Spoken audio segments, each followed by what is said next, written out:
Something I've been thinking about is that sense of between, so you're going from childhood in some ways to moving from childhood through to adulthood, but you're kind of getting 4 years off or like 3 years off, just to kind of pretend like you're kind of almost inventing the little teenage years, but in terms of faith, that's a real gift because we're going from a time where we've got kind of prescribed ideas of faith, should we say, and people kind of drift in those final years, maybe 15 to 18.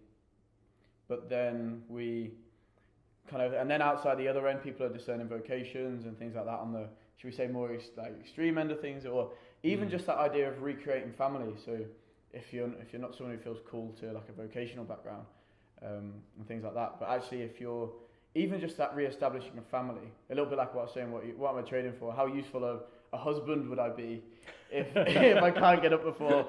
I hope that's not a proposal then. No comment. So yeah, how good of a husband would I be if I can't get up before 10 o'clock or whatever during the day, or if I don't have any kind of centering? But even that sense of belief. So if I'm going to go into the world as a working man or as a single man, as a husband or whatever, that actually what are my beliefs that I take into that space? What's my kind of prescribed, or what am I kind of, rather than someone prescribing it to me, what am I then ascribing to myself about what I believe, what I value? One of the ideas that so Bishop Robert Barron video that's been shown a few times in this building, that talks about what do you worship? So what do you center your life around? And that sense of like, if people say, I love chocolate. Well, actually, on some level, they do center their lives around eating chocolate, or like you can, and it's very strange some of the things that you actually do center your life around in that sense. So, yeah, having let's say a Catholic structure, or even a structure of kind of faith and mass and whatever, that's my worship, that's my week kind of central point, and then I can work around it from there. So, I remember hearing a great speech that was given, we looked at it in my ethics module actually, by a guy called David Foster Wallace, and he said that there's no such thing as not worshipping. You always worship. It's just what you choose to worship.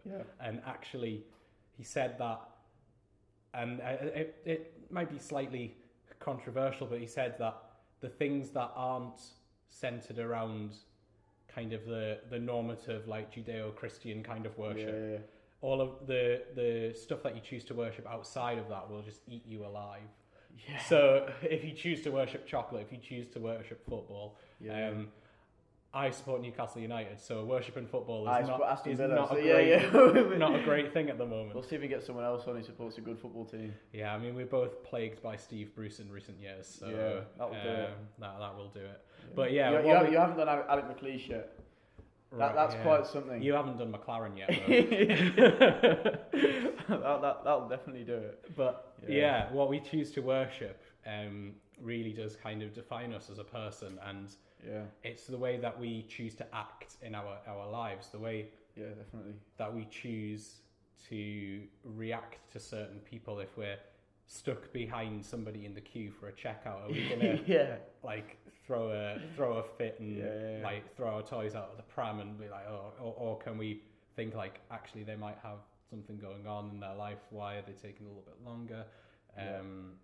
Maybe actually it's not going to make much of a difference to me whether I'm 5 minutes later coming out of the shop or not. All those little things.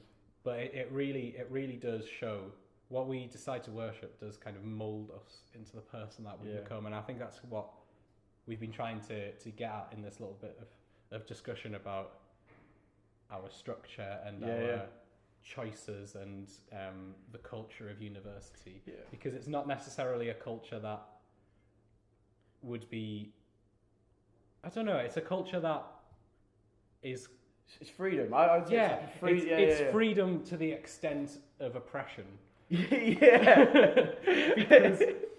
Because it's freedom to do whatever the hell you want, and whenever you want. You can stay in bed all day. There's no checking up on you to go to lectures. No, you can spend $9,500 a year and lay in bed all week, every week.